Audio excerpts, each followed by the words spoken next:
안녕하십니까. 오늘의 말씀을 시작하겠습니다. 그리스 신화 중에 이런 이야기가 있습니다. 모든 선물, 모든 것을 다 가진 여인이라는 뜻의 이 판도라에 관한 내용입니다.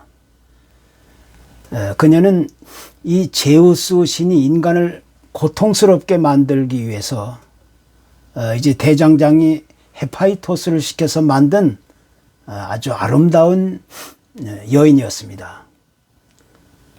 그런데 이 판도라라는 여인의 남편인 에피메테우스에게 이상한 상자가 하나 있었는데, 이 남편은 자기 부인 판도라에게 어떤 일이 있어도 이 상자를 절대 열면 안 된다고 아주 신신당부를 하곤 했습니다. 그러나 이 판도라는 도대체 그 상자 안에 무엇이 있기에 그렇게 열지 말라고 하는지 아주 매우 궁금해했습니다.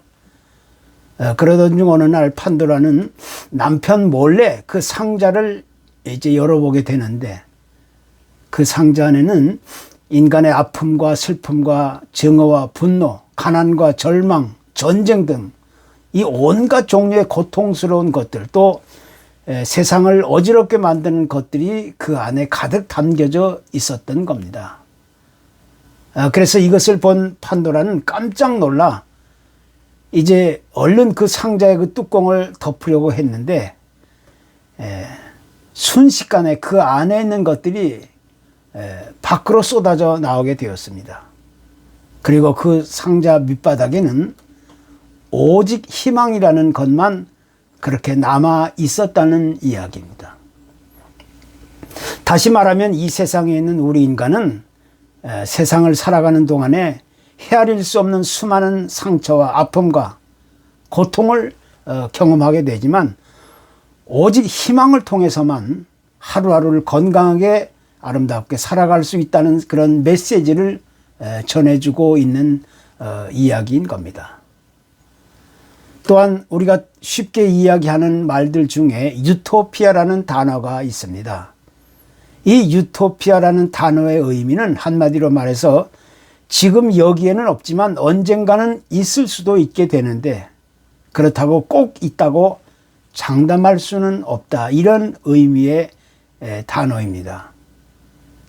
그래서 사람들은 그 단어에 매혹되어서 유토피아의 꿈을 꾸면서 그것을 이루려고 힘든 모험을 감행하기도 하는 겁니다.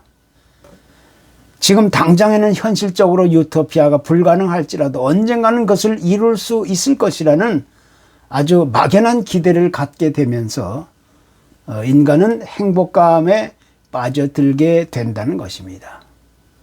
바로 이러한 모습들이 지금 현재 우리가 살아가고 있는 이 세상의 현실이라고 말할 수가 있을 것입니다.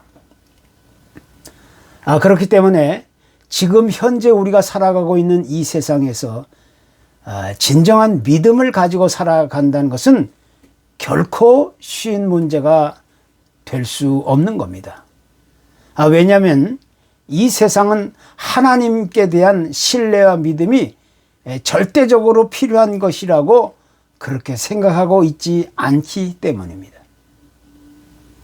그래서 많은 사람들은 그냥 자기 눈에 보이는 대로 내가 알고 있는 지식이나 경험이나 논리대로 열심히 살아가면서 돈을 벌고 또 인생을 즐기면서 여유롭게 살 수만 있다면 그보다 더 좋은 것은 없을 것이라고 생각하는 겁니다. 그것이 자기 인생의 최고의 가치이자 목표이고 방향이 되는 것입니다. 그래서 그런 인생을 살아가는 사람들에게는 하나님의 존재 자체가 아무런 의미를 가져다 주지 못한 겁니다. 그저 단순하게 나의 인생은 어디까지나 나의 것이니까 내 의지와 경험과 논리대로 자유롭게 살아가는 것이 최고의 행복이고 가치라고 그렇게 믿고 있는 겁니다.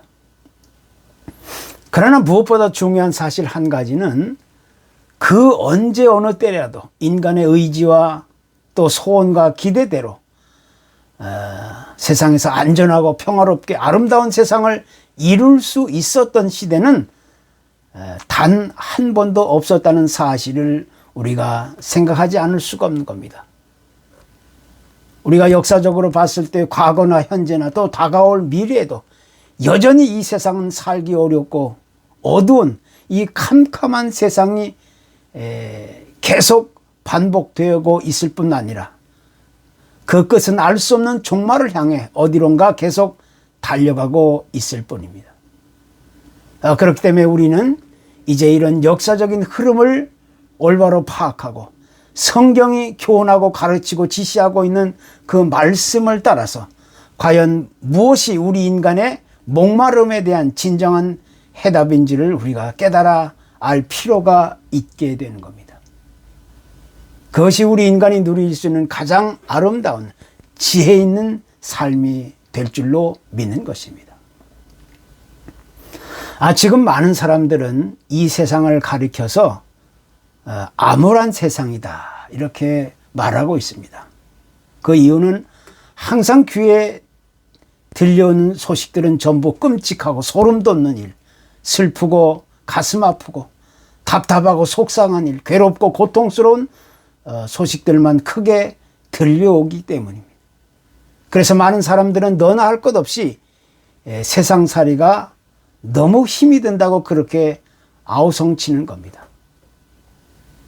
여기에는 특별히 세계적인 자연재해는 물론이고 또 여러 가지 각국의 분쟁과 테러와 공포와 또 수시로 찾아오는 알 수 없는 여러 가지 전염병과 기후 문제 또한 정치적이고 사회적인 문제들이 혼란과 갈등과 분열을 일으키면서 세상은 참으로 누가 봐도 숨 막힐 정도의 답답하고 암울한 세상이 끊이지 않고 계속되고 있는 것입니다. 이것이 바로 우리가 지금 현재 피부로 느끼며 살아가는 이 세상의 현실이라는 사실을 부인할 수가 없는 것입니다. 그렇다면 이렇게 암울한 세상이 과거에는 어떠했는가라는 사실을 우리가 되짚어보게 됩니다. 구약의 이사야 선지자가 활동하던 시기에 사람들은 이렇게 호소했습니다. 파수꾼이여 밤이 어떻게 되었습니까? 파수꾼이여 밤이 어떻게 되었느냐? 당시 이스라엘 백성들은 이제 점점 더 거세지는 이 주변국들의 그 압박과 그 영향력 그리고 전쟁으로 인한 적군의 침략과 약탈 또 악랄한 행위에 대해 아무런 저항도 할 수가 없었고 불안에 떨고 있었던 그런 시기였습니다. 이런 시기에 백성들은 가난과 기근과 또 말할 수 없는 고통과 불안과 절망과 죽음으로 시달리면서 암울한 시대를 보내게 되었습니다. 그래서 사람들은 이와 같은 암울한 상황을 견디지 못하여 도대체 밤은 지금 어떻게 되었느냐 이렇게 선지자에게 호소하고 있는 겁니다. 오늘도 밤이 계속되고 있는데 도대체 살 소망이 있는 것이냐? 도대체 아침은 언제 오는 것인가? 이렇게 하다가 완전히 끝나는 것이 아닌가? 이렇게 절망하며 호소하고 있었던 겁니다. 이에 대해서 선지자는 대답합니다. 아침이 오나니 밤도 오리라. 내가 물으려거든 물으라. 너희는 돌아올지라. 이렇게 대답합니다. 그러니까 암울한 밤이 지나면 아침이 오게 되지만 문제는 밤이 또 찾아오게 된다는 것입니다. 다시 말하면 우리가 살아가고 있는 이 세상은 살기 좋은 아침이 오나 싶으면 또다시 암울한 세상이 찾아오게 되는 겁니다. 이것이 우리가 살아가고 있는 세상의 현실이고 우리의 인생이라는 겁니다. 그래서 전도서 기자는 고백하기를 형통한 날에는 기뻐하고 곤고한 날에는 생각하라. 하나님이 이 두 가지를 병행하게 하사 사람으로 그 장래일을 능히 헤아려 알지 못하게 하셨느니라. 이렇게 말합니다. 이제 보통 사람들의 그 평범한 생각으로는 아침이 지나면 밤이 찾아오고 또 아침이 되면 밤이 된다는 이런 말은 누구나 알고 있는 이치적인 논리입니다. 그런데 많은 사람들은 생각하기를 언제나 밝은 아침만이 오기를 기대한다는 겁니다. 밝은 아침만 계속 찾아오기를 그렇게 소원한다는 겁니다. 그래서 이것은 완전히 잘못된 인간적인 욕심과 논리이고 착각이고 오해인 겁니다. 세상을 살아가노라면 잘 되는 일도 있을 거고 안 되는 일도 있기 마련입니다. 또 기쁜 일도 있고 슬픈 일도 있기 마련이고 부유한 날이 있으면 또 가난한 날도 있기 마련이고 건강하고 아름다웠고 행복한 날이 있으면 병들고 피곤하고 곤고한 날도 있기 마련인 것입니다. 이것이 우리의 인생인 겁니다. 특히 이스라엘 백성들이 바벨론 포로로 잡혀 있었던 시기는 무엇보다 이스라엘 역사에 있어서 가장 어둡고 암울했던 그런 시기였습니다. 그런데 다시 생각해 보면 그 시기야말로 이스라엘 신앙의 역사 가운데 있어서 가장 빛나고 아름다운 시기였다는 사실을 우리는 역사를 통해서 다시 찾아볼 수 있게 되는 겁니다. 바로 그 암울한 시기의 사람들은 감당하기 어려운 고통과 고난을 경험하면서 가장 빛나고 아름다운 하나님의 꿈과 섭리를 직접 맛보게 되었던 겁니다. 세상의 권력을 가지고 통치하는 자들은 자신들의 그 위엄과 권력을 이용해서 큰 소리치고 사람들을 억압하고 힘들게 하지만 하나님의 통치와 지배에 비하면 그것은 아무것도 아니라는 것입니다.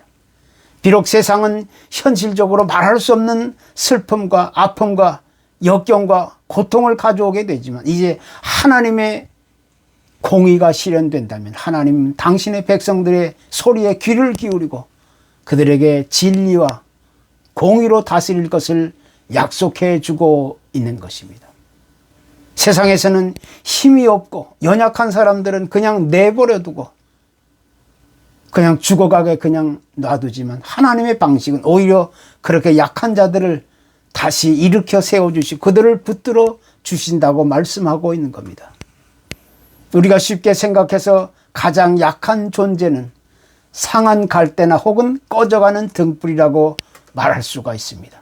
그런데 하나님은 그와 같은 약하고 약한 상한 갈대를 꺾지 않으시고 또 꺼져가는 등불도 끄지 않으시겠다는 겁니다.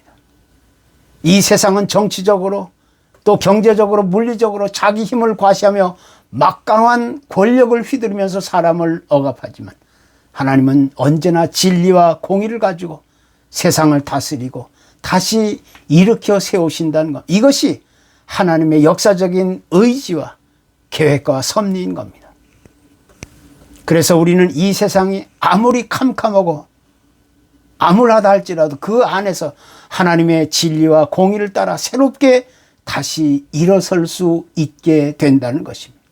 그것이 바로 암울한 세상과 우리 그리스도인의 참 모습이라 할 수가 있는 것입니다. 그렇기 때문에 이제 우리는 이 세상을 계획하고 인도하시고 간섭하시는 하나님의 역사를 올바로 볼 수 있어야 되는 겁니다.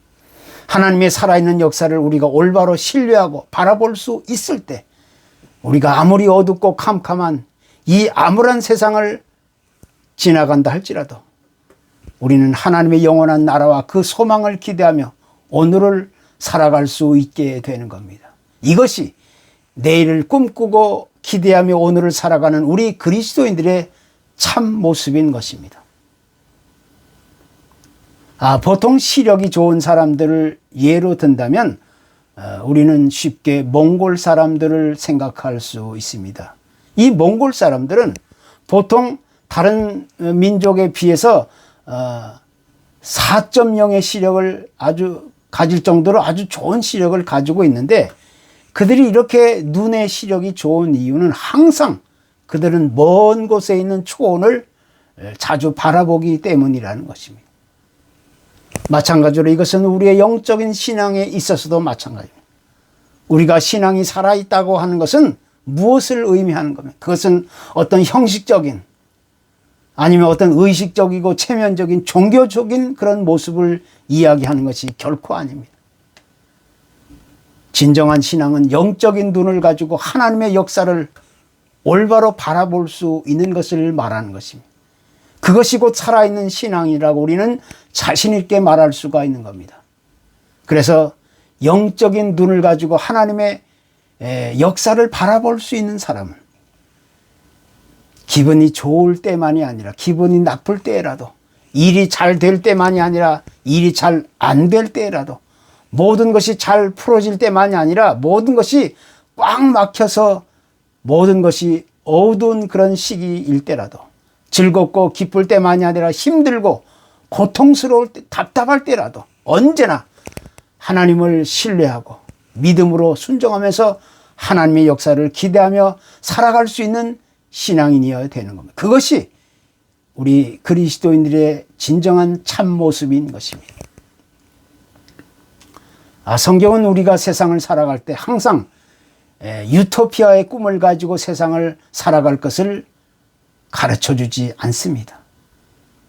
그보다는 오히려 지금 우리가 말할 수 없는 이 암울한 세상을 살아간다 할지라도 우리 앞에는 하나님의 진리와 공의가 살아있고 또 장차 영원한 하나님의 나라가 우리를 위해 기다리고 있다는 사실을 믿음으로 받아들이고 살아가야 할 것을 성경은 레슨해 주고 있는 겁니다.